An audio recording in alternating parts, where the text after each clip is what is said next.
So in the early 1990s, Canon came out with a 35 millimeter film camera. But the interesting thing about this was film was cameras were starting to wane in the sense that it became apparent that digital photography was going to be the new norm. So why did Canon come out with a 35 millimeter film camera?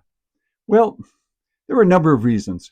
One was that 35 millimeter photography was still popular enough, and digital photography hadn't advanced to the point where the cameras were less expensive and the digital technology wasn't working tremendously. So it would probably take at least another decade to get up to that point. So to keep uh, consumers interested in 35 millimeter cameras, Canon came out with an interesting advertising approach.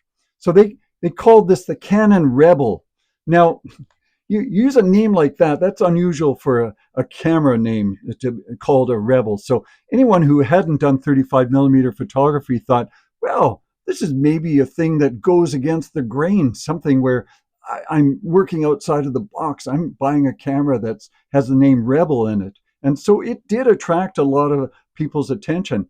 It's the old story of, does advertising fill a niche or does advertising create the niche? It's the analogy or the expression that's used oftentimes is it's the tail wagging the dog being the consumer, and it's the advertising industry that's wagging the dog. The Canon was an interesting camera. Let's get back to that. It was a point and shoot camera. It looked like an ordinary 35 millimeter camera. It was a lot lighter in weight, but it was fully automatic. This one has a zoom lens on it, um, but you could operate it manually if you wanted to. So if you wanted to get into more serious 35 millimeter photography, this was a camera that would allow you to do it too. And it had a hot shoe attachment, so you could take an electronic flash and attach it to the top of the camera. But as a backup, it also had a little pop-up electronic flash built into the camera itself. So it had a lot of interesting features. It was lightweight. It had a nice grip to it.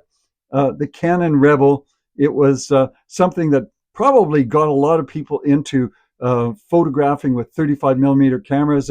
And who knows, maybe some of the individuals that bought the Rebel went on to becoming professional photographers when the digital age came in the early 2000s.